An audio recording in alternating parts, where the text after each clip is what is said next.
Hi everyone, welcome back to Melissa's Kitchen Table. Today I'm going to show you how to make homemade mozzarella or mozzarella. The ingredients you're going to need is 1 gallon of milk. I'm using raw milk, however I know it's not legal in every state. So you're just going to want to make sure that whatever milk you do use is not ultra pasteurized. If it says ultra pasteurized, it will not work. You can use skim milk, you can use whole milk, you can use cow's milk, which I'm using, you can use goat milk. But again, I chose to use a raw milk. It gives it the cheese a much creamier flavor. It has a lot of flavor actually. And you'll see that the cream in here, I don't know, it's really hard to see actually in this. The cream separates. But either way, you can use whatever kind of milk you want to use. We're also going to be using rennet tablets. There's a little notch in them because you only need 1/4 of a tablet for this. And I believe these are vegetable rennet tablets. You could get these, I believe, in certain stores. I think grocery stores do sell them. I got mine online, and they're very cheap. I keep them in the freezer. They will last you for years and years because I don't make that much cheese. So that's a lot of tablets that'll last you forever. We're going to be using cheese salt towards the end and citric acid. Now what I did is I took 1/4 of the tablet and I put it with 1/4 cup water to dissolve it. You want that to dissolve. And then we're using 1.5 teaspoons of the citric acid and 1 cup of cool chlorine-free water. So it's going to dissolve.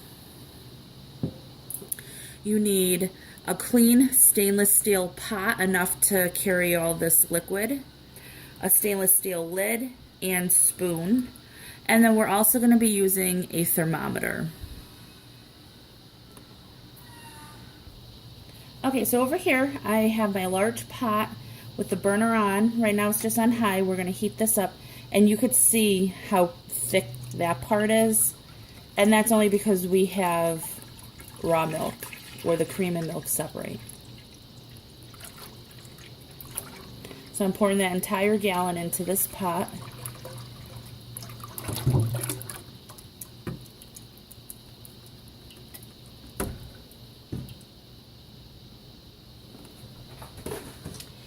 And we're gonna just stir this until it reaches 90 degrees. And that's what I'm gonna be using this for. I'll check on it every now and then to see if it's 90 degrees. So once it's up to 90, we'll be right back. I did forget to mention that I'm pouring that rennet with the 1/4 cup of water into that. And then you're gonna let it come up to 90 degrees. So once it's up to 90, we'll be back. Okay, so I actually poured in, I'm going to be pouring in the citric acid, which is 1.5 teaspoons, 1 cup of water into here. And then I'm going to let this come up to 90 degrees. Okay, so after this came to 90 degrees, I added the rennet into it for about 30 seconds. And as you can see, it's already forming curds. So what I'm going to do is cover this pot and let it sit for 5 minutes. Don't disturb it, don't touch it, don't do anything to it. After 5 minutes, we'll check the curds to see what it looks like. So we're going to wait 5 minutes and we'll be back.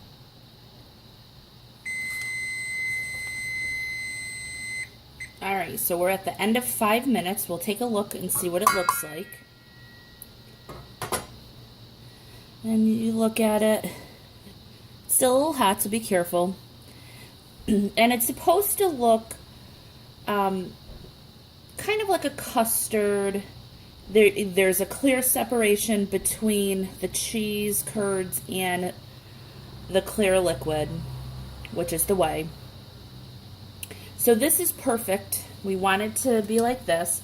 So now you're going to use a sharp knife, and it needs to be long enough to get down to the bottom of the pot. And we're just going to make diagonal cuts. You don't want to be rough and ruin your pan or ruin your knife. So you're just going to make cuts into the curd.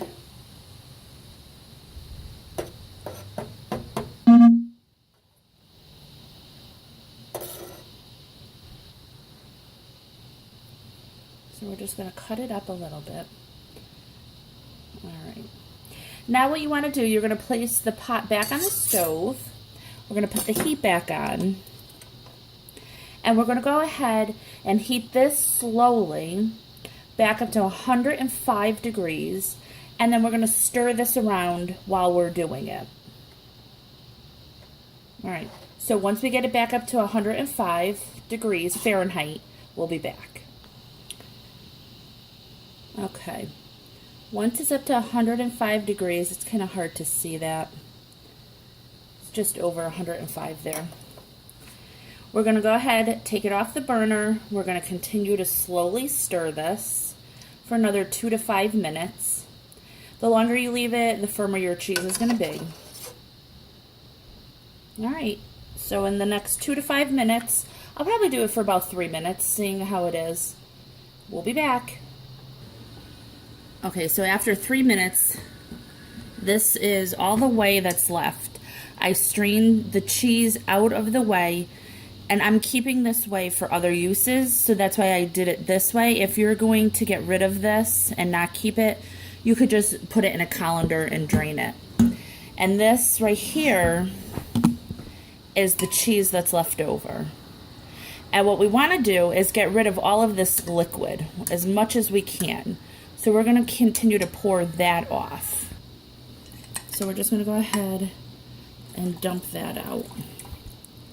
Keep the cheese in the bowl.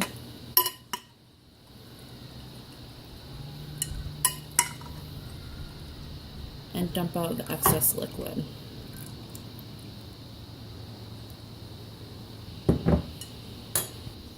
Okay, now that we've dumped as much of the liquid as we can, we're going to go ahead and put the cheese.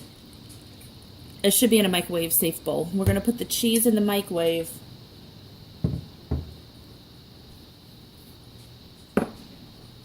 for about 1 minute to start with. Okay, so this is what it looks like after 1 minute of being in the microwave. We're going to go ahead again and strain that off and put it back in for another 30 seconds. Okay, and at that point, you're going to go ahead and strain one more time. And now what you're going to do, and this is optional, you're going to put 1 teaspoon of cheese salt on here. And this is a half teaspoon, so I'm going to use 2 for 1 full teaspoon. Now you want to heat the cheese up to 135 degrees Fahrenheit. So I'm going to put it on for another 30 seconds and check it. Okay, so now the cheese is just over 135 degrees. You can see. Just over. Now you can use rubber gloves for this part. We're going to be stretching it. What I like to do is keep the hot bowl right next to my sink, and I fill it up with cold water. So then I just dip my hands in the water, and then I start pulling the cheese. And I just dip my hands in the water and start pulling the cheese. Because what we need to do is get this to stretch. So you can use a spoon too and stretch it, is what you need to do. And that's how it goes from being curds into a ball of cheese that you buy in the store. Alright, so I'll just show you how that is. Just keep stretching it. If it gets too cold, you could go ahead put it back in the microwave, which I think I'm going to. All right, so we're going to go ahead, put it back in for another 30 seconds. And when that's done, I'll show you. Okay, so it came out, and we're just continuing to stretch it and then start to form it into a ball shape. And if it gets too hot, put your hands in the cold water, and then you're just going to start forming it in a ball. So you just take some, tuck it under, and you're just going to continue to do that. And then it just eventually, you'll just form it into a ball, like that. It's nice and smooth. And that's your mozzarella. So it yields about 3/4 of a pound, it should at least. And then you could do other things with this whey. You can use it for protein shakes, stuff like that. It's really good for the garden as well. So now to store this, you're going to just go ahead, either you can use it right away, or you could go ahead and put it in a container with just some water to keep it covered so that way it stays nice and moist. And it'll probably last a couple days. In my house it doesn't. My husband absolutely loves when I make this cheese. Usually what I'll do with it is we'll eat some just plain. You can fry some of it. You can make a really good dip with it. If you want to see any of those recipes, just let me know. I like the mozzarella dip that I make. That one's actually really, really good. So I hope you enjoyed this video. If you have any problems with it, just let me know. You could ask me any questions and I could try to help you with it. The key to this is just to make sure you're not using an ultra pasteurized milk. That will not work. It doesn't work for this.